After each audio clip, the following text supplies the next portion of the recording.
Hello and happy Friday to you. It's Kate Varness here, and I want to share with you some tips for how to nourish your energy during the holidays so you can have less stress and more joy. Because that's what it's all about, right? I know that this time of year can be a difficult one for people, just simply from a time management standpoint. If you have a busy life already, a busy family, and all of a sudden you're needing to add in a whole bunch of projects, then there needs to be space in your schedule and in your life and in your energy to be able to do that.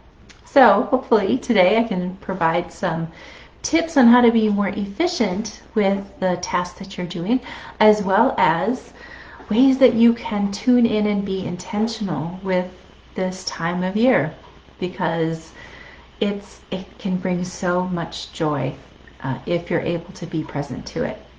I'd love to know if you are here watching. Please give me a heart or a hello, because then I know that I'm not here all alone. Tell me what's on your mind about the holidays and your energy levels. I'd love to be able to answer your questions. So just pop those into the chat at any time as I'm moving forward here, and I'll hopefully be able to answer them live, or I'll go back through and answer them in the comments. So who am I? I am a person who helps people with their energy, to manage their energy, to do what is aligned to them, and to release go of all of the conditioning, the messages that say you have to be a certain way. So for many years, in fact more than a decade, I have worked as a professional organizer, helping people in their homes to have their homes match their lives and to have less stress and more ease. And that way, I've also been a productivity coach, and now have moved to the online space to combine energy healing and human design as a way to help people understand their own energy, to explore the areas where they can improve, to find more zest with life, and to release some of the toxic patterns that they've experienced. I love to work with entrepreneurs, women who are stepping into some big dream and mission, and who maybe feel a little bit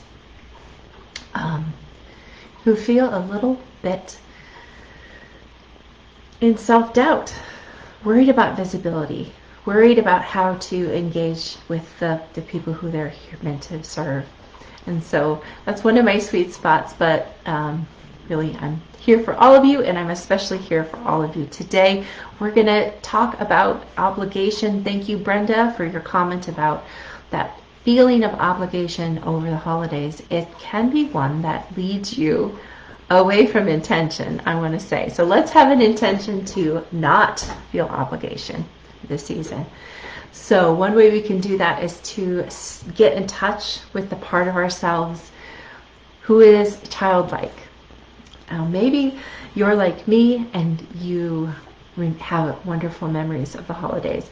I grew up in the northern hemisphere, and so this time of year we have snow, we have coziness and fireplaces and all sorts of sense interactions, smells, sights, just the cozy feeling that you might get at this time of year, being around family, watching your favorite movies, all of those different things. So what's the thing that's different about when you're a kid during the holidays than when you're an adult? Let me know in the comments.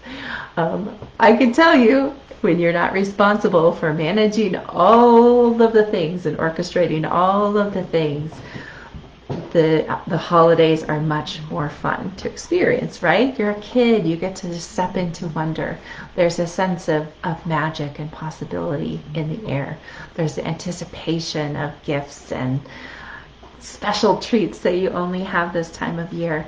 And so that's the energy and the frequency that I would invite you to remember, because it's still part of you, even if it's had a layer of obligation and busyness that has overcome it. Yeah, so if everyone else is doing all of the details, um, as then you can ask for help, right? So this is the comment I just read. So Brenda's saying, and I love it. So if you're the one who's in charge and you're feeling the burden of that, then ask for help. So how can you do that? Let's touch on that too. What does your family love about the holidays? Tell me in the chat, because we have certain holiday traditions in my house, and that includes new pajamas for everyone on Christmas Eve, and then we get into those pajamas and pop some popcorn and watch our favorite holiday movie, or maybe just our favorite movie in general. And it's a tradition. It's something that we talk about, we look forward to, and that we enjoy. There's many other things, and I'm sure that you have special family traditions that you have. I'm of Norwegian descent, and so the only time we have lefse is at Christmas. And so there may be fun foods that you enjoy at this time of year as well. But what are those things?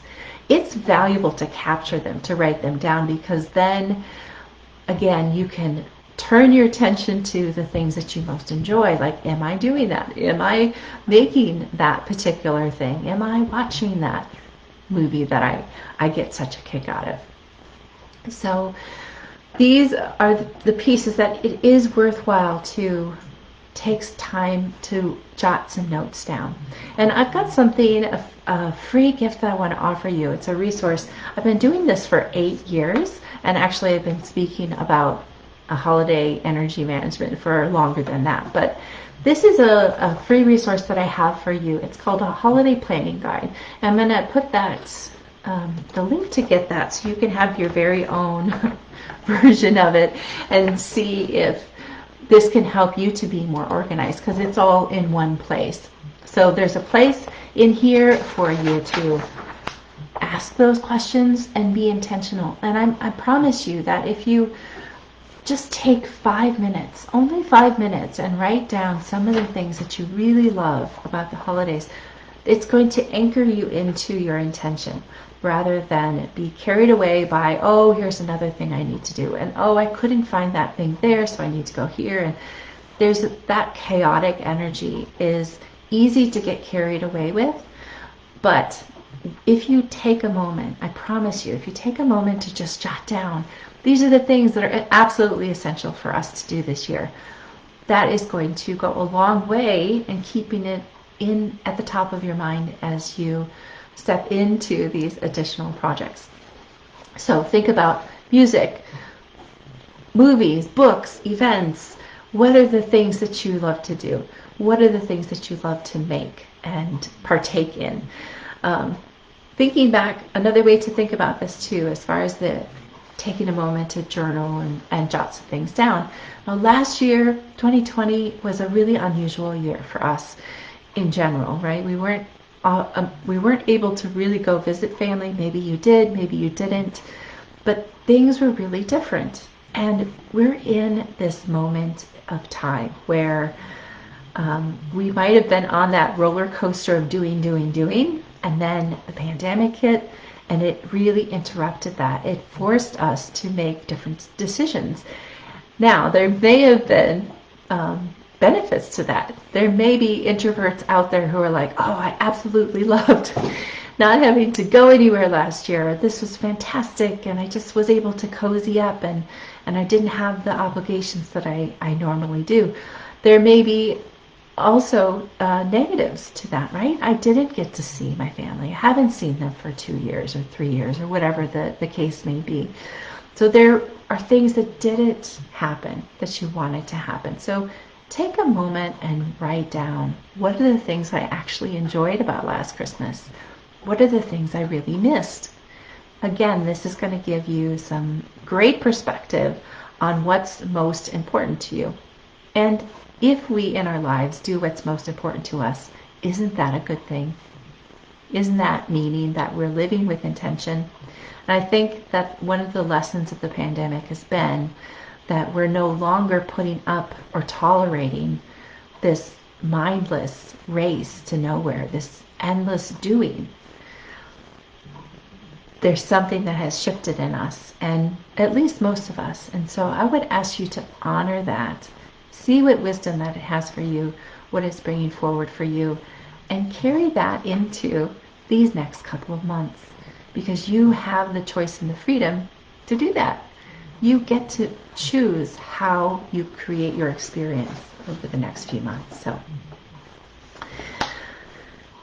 or another perspective to get it at what you do and do not want to do, what stresses you out, is to see where you are being a Grinch. The Grinch is a family special that we love to watch every year.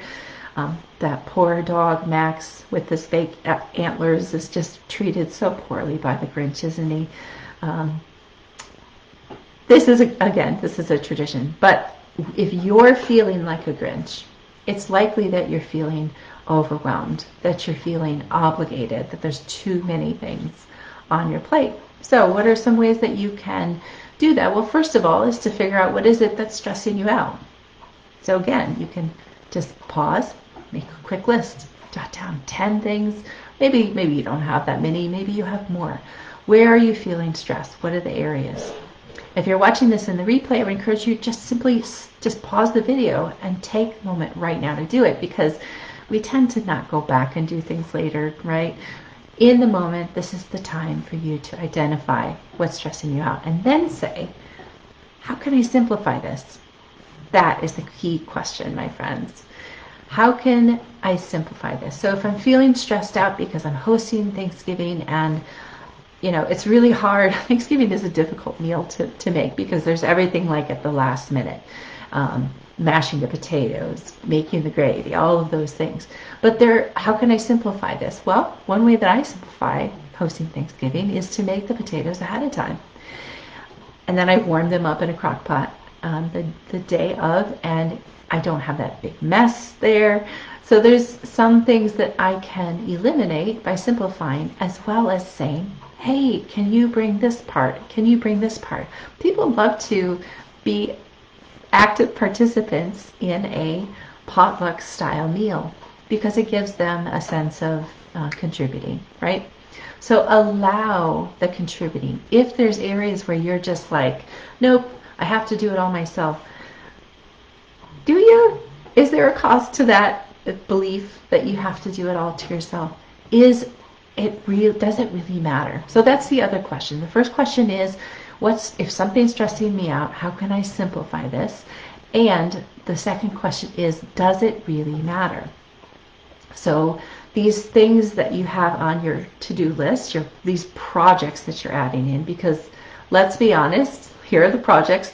Gift giving is a project, a big project with multiple steps. Hosting family gatherings, having people stay at your home, sending out holiday cards. Oh gosh, there's so many different things that are projects that have multiple steps. That's what I mean by projects. It's not a single, okay, I'm just doing this. It's like there's 10 steps to accomplish here. And you may not be taking into account all of those steps, but they add up. They add up, don't they? And they feel like a burden on you, and then it takes away your joy in the season. And guess what? If mama ain't happy, nobody's happy. If you're the central one who's responsible for these tasks, when you're feeling the stress, then that's going to lead to other people feeling the effects of it, right? You might get short-tempered with your loved ones. You might cut your sleep low and then have trouble performing in your job. And then that affects the people who you're working with. So think of it in terms that the choices that you're making, the self-care that you're giving to yourself by creating some limits, allows you to show up and be present, which is good for you, and it's really good for everyone else. And if you're a parent and this is something that you're trying to manage, you're modeling to your children what it means to balance and negotiate things. So I'm not saying that as a way to put more pressure on you. I'm saying it as a truth. that you're not really doing anyone favors when you shortchange yourself with so much stress and so much pressure and so much obligation. Okay? So it's just another way to look at it. Now, when you've got the tasks that are on your to-do list, you can put them into 3 categories. The first category are things that you have to do. Things that you have promised you're going to be at this gathering, and that's what you're going to do. There's things that you should do. That's category number 2. Those are things that are probably good candidates for either eliminating or simplifying. And then there's things that you want to do. And these may sneak in there, but I'm going to say make them a more prominent part of your holidays this year, because that's where the joy is. That's where the fun is. You may be able to incorporate some of those want to do's with the things that you have to do too. So this, putting them into 3 columns, allows you to kind of take them apart and make some choices. And choices are what is going to help you have less stress and to nourish your energy at this time of year. So Santa makes lists, so can you. That's why I've created this one-stop shop, so to speak, for you to be of service to you. I know there's lots of different ways to manage time and to keep track of things. I like to, I'm a pen and paper gal, so I use this like a worksheet, like a workbook. I maybe will scratch some things out on this and then take a snapshot with my phone and work with it from there. So what are some things that are part of this? An overview. Oops, sorry about the noise. So here's an overview of the next 8 weeks. I love to look at time this way because it allows me to kind of back up and see what are all the steps involved. And, time really can accelerate at this time of year. So if you're planning for gifts and you're going to do a lot of online shopping, you want to make sure you're doing that in November so that it has enough time to get shipped to you, or if things don't work out. So even though it might seem like, gosh, I don't want to think about the holidays, it's only the 12th of November.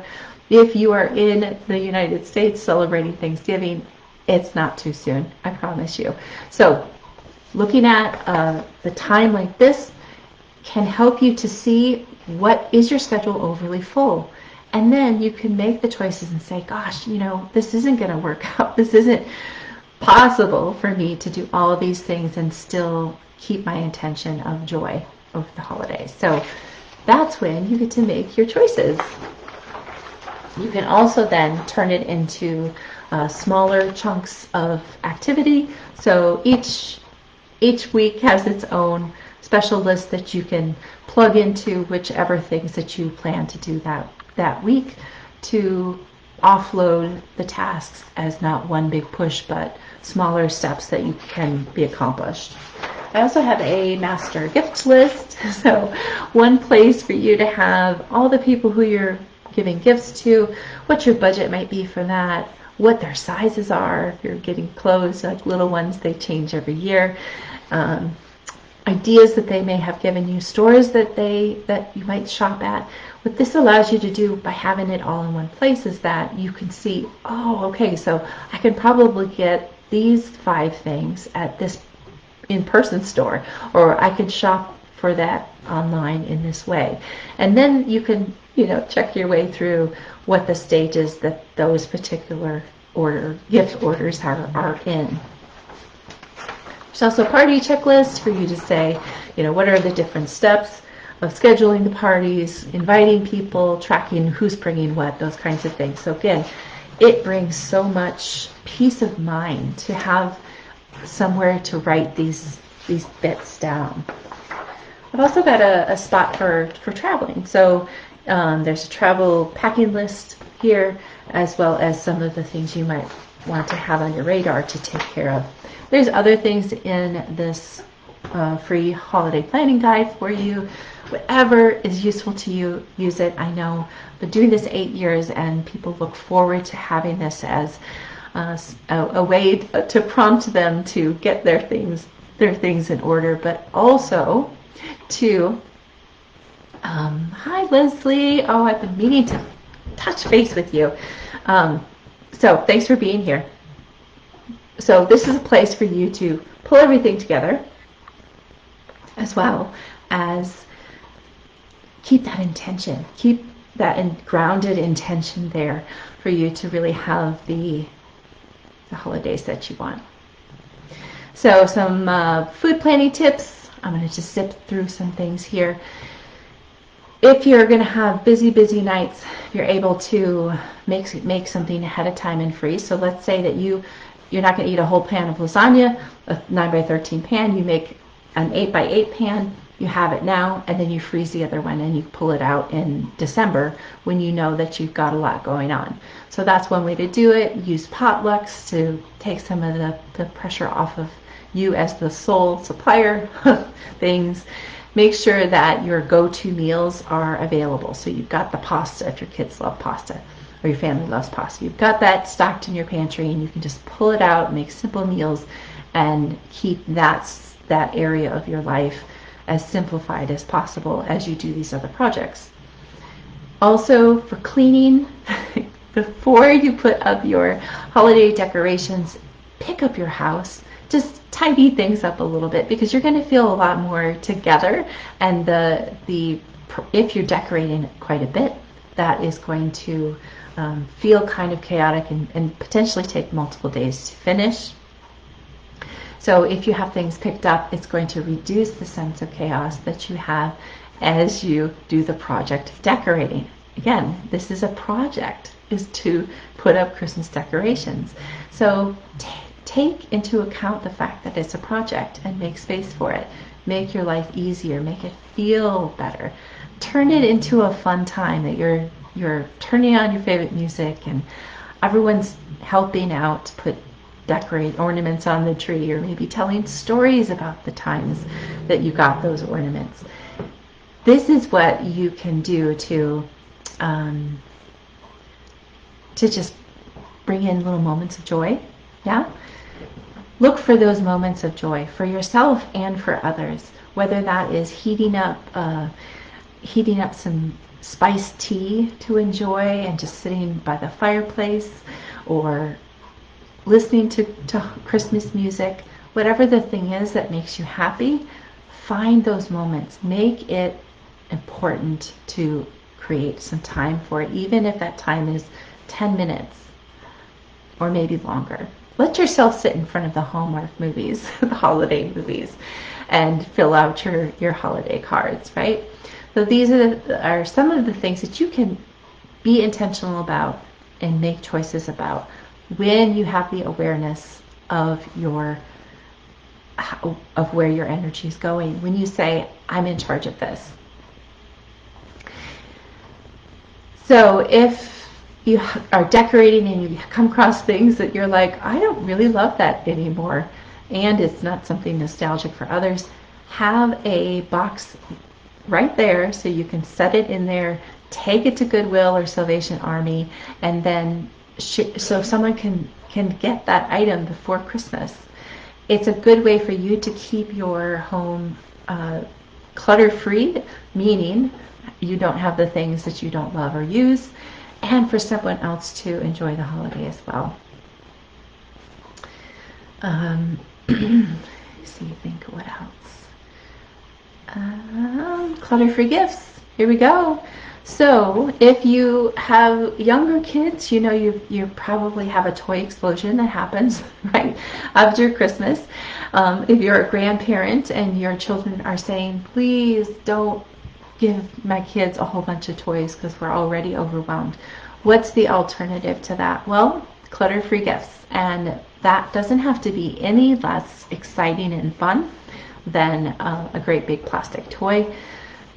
You can really take an economic burden off of the parents of your grandkids or others by purchasing their memberships for YMCA or for a museum in the area.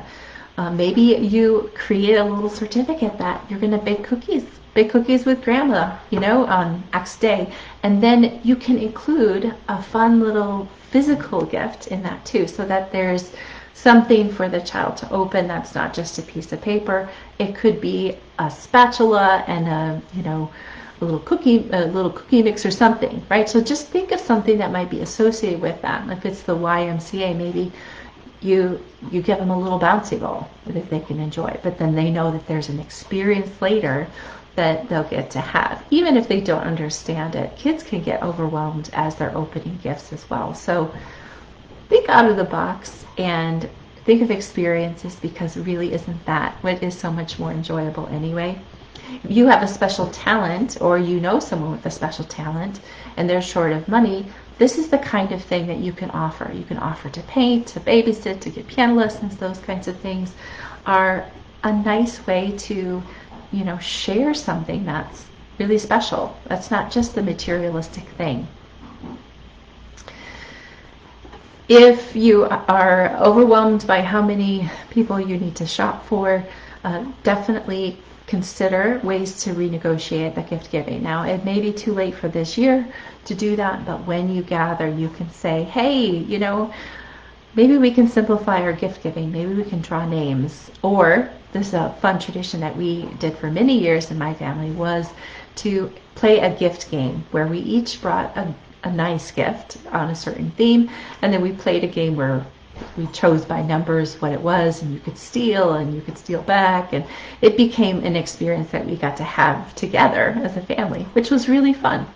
So there's possibilities to renegotiate the things that feel like obligations. I want you to pay attention that if you feel obligated to do something, that's the sign for you to reconsider how you're doing it, to bring some help in, to not have to do it alone, because it doesn't have to be that way.